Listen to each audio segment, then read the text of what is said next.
This is an open message to the Occupy Wall Street movement, to the 99%. Revolutions are dangerous and unpredictable beasts, and for a population to enter into one without fully understanding what's at stake is a lot like handing a loaded .45 automatic to a toddler. On the other hand, all it takes is a cursory look at the psychopathic criminals which have taken control of the governments of the world to understand why a revolution is inevitable. This is why it's so important that people who are pushing for change take the time and the effort to deeply consider how we got into this mess and what the real solution is. Otherwise, this movement, like so many others which have come before, will be co-opted, twisted, and distorted, and could result in even more power being handed to those who you're trying to fight. Now, you have every reason to be angry. You, your children, and your children's children have been sold into slavery. Literally. If you're lucky enough to have a job in the years to come, you'll end up paying between 25 and 30% of your income in taxes, the majority of which will go directly towards paying interest on debts to privately owned banks. Think about that. 25 to 30%. That means you work between 3 and 4 months each year for the bankers. That's slavery, pure and simple.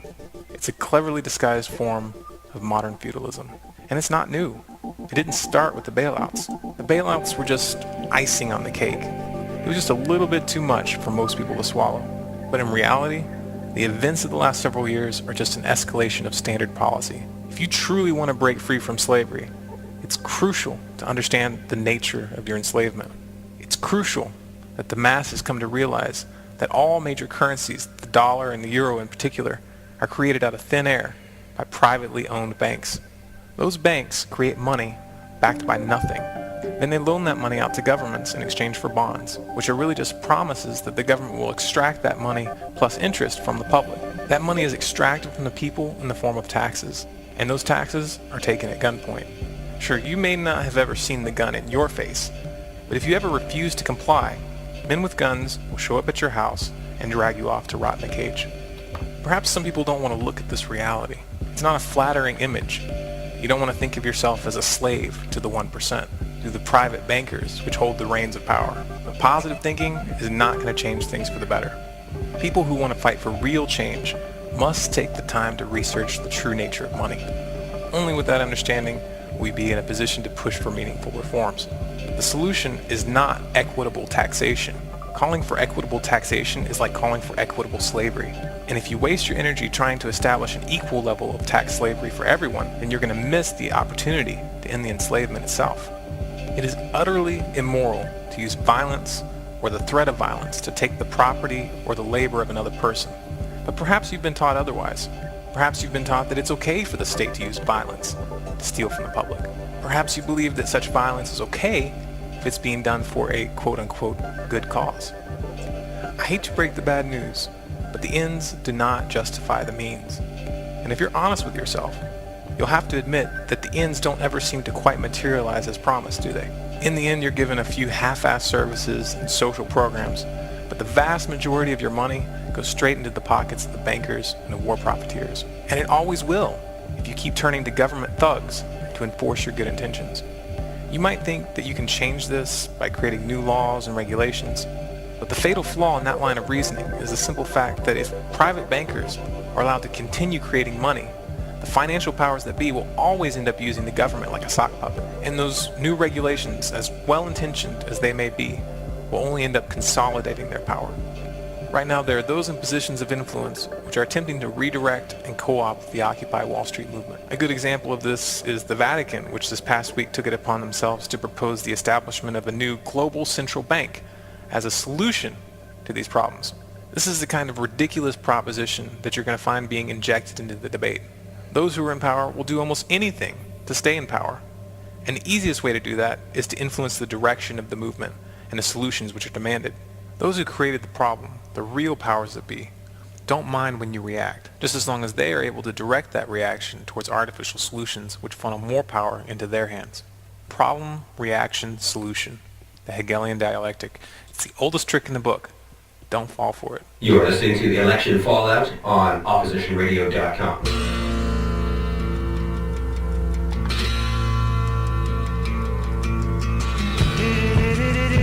Rebels.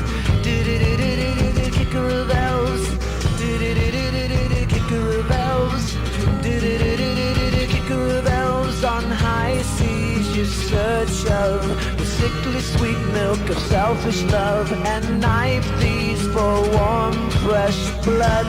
Kicker bells, kicker bells, kicker bells, kicker bells, and studded crown, the thief of souls, the parasites, the bugs of gold, this fertile land now spoiled and sold. Kicker bells, kicker bells. And welcome to episode 37 of Election Fallout on oppositionradio.com. My name is Tony Lofen from North Bay, Ontario, and I am joined, as always, by Mike Cook of Aurelia, Ontario. How you doing tonight, Mike? I'm pretty good. How are you doing? Not too bad.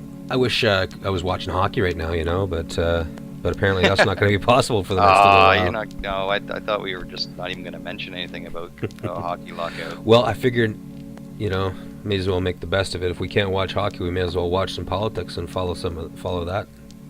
I agree. If people spent a tenth of the time that they spend watching sports and paying attention to politics, I think that our country would be much better off.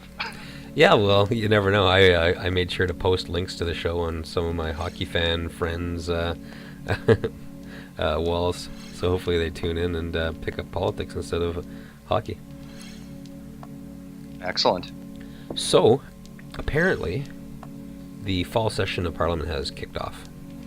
Yeah, they're back. And it looks like the Conservatives and the way that the media are covering the return, that the Conservatives are right in there with the gloves off again. Yeah, they took off the gloves, no surprise, and they're... Hockey reference. Yeah, no, thanks. Sorry, go ahead. The gloves are off, and they're definitely throwing smoke screens up. Really controlling the whole tone and message of Parliament and basically keeping it off track. I guess the first big story, like nothing much has happened yet, but the first big story is that the media has seized on is that the Conservatives have accused the NDP of espousing the idea and advocating for the idea of a carbon tax. Mm-hmm.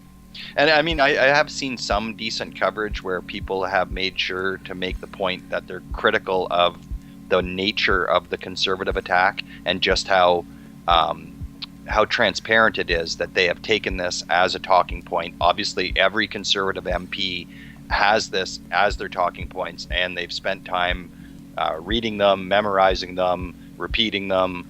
And it's like machine gun fire, one after another. They just stand up and repeat themselves, and that's their message right now, isn't it? The NDP wants a carbon tax all of a sudden. Yep, and you know what that's going to do to jobs. And that's and people's money. And yeah, right people away, care about. People can really key on two things economically: jobs and price of gas. That encompasses most people's interaction with the economy. Which is, of course, I guess, one of the, not to say that it's legitimate or not, but it's one of the arguments that's often put forward against any ideas of a carbon tax, because people rebel right away and they say, that's just going to be downloaded on the consumer, and then prices will skyrocket for anything relating to cars or travel or heating and all the rest, right? So, yeah.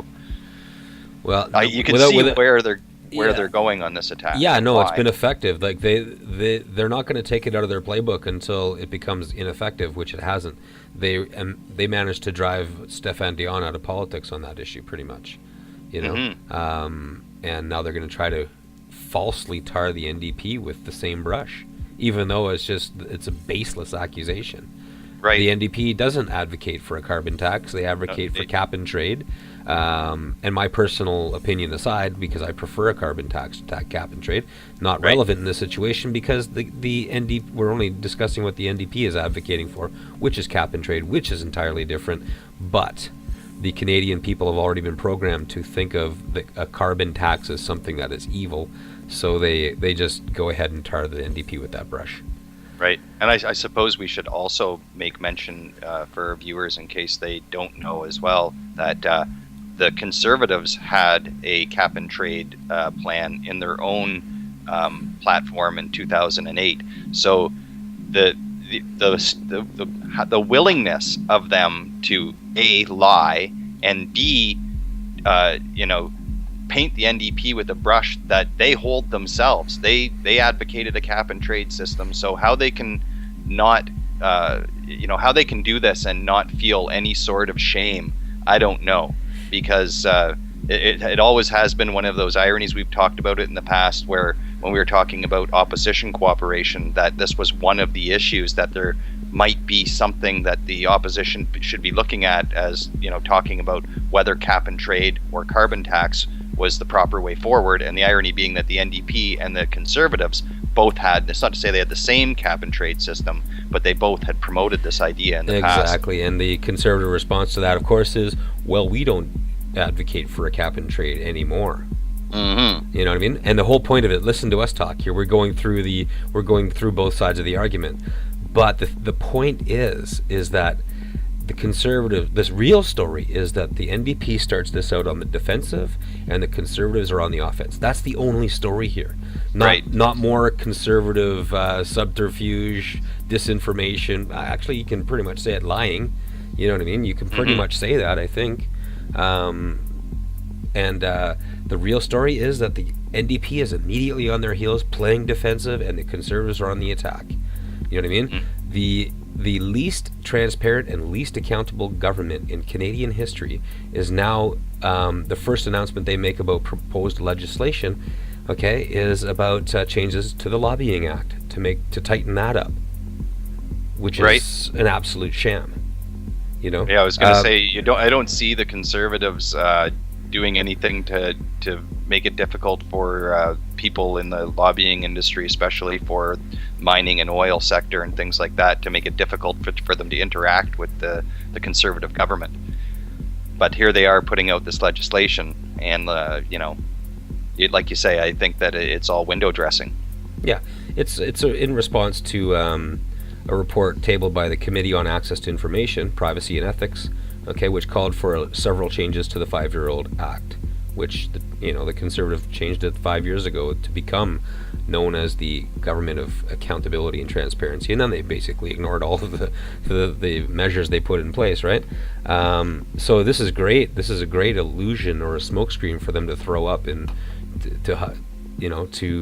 because they'll get more headlines as the government that is tightening the Lobbying Act than they will when they ignore the rules. Do you know what I mean? Mm-hmm. And the very same committee, whose report the Conservatives say they are responding to by making these changes, are saying that the Conservatives are putting in place, proposing watered down measures in response to the recommendations that they made. So. Right, which isn't surprising at all. Yeah, so here we go again, Mike. It's fall session. And the other thing that I guess bears mention too is there's already rumblings of yet another omnibus budget bill to come out.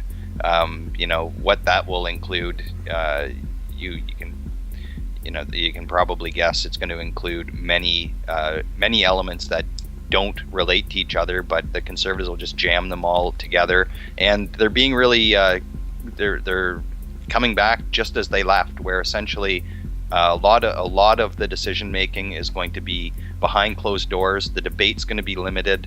It is like a record skipping in a way, and yet it is sad to see that they come out and they pull this political punch like they've done with the NDP, and everything is about whether the NDP supports a cap and trade or a carbon tax. They are masters of controlling the tone and the argument, and I think, I guess you got to also, it's not, as much as we can get down on the mainstream media, I think the Conservatives know how to use the mainstream media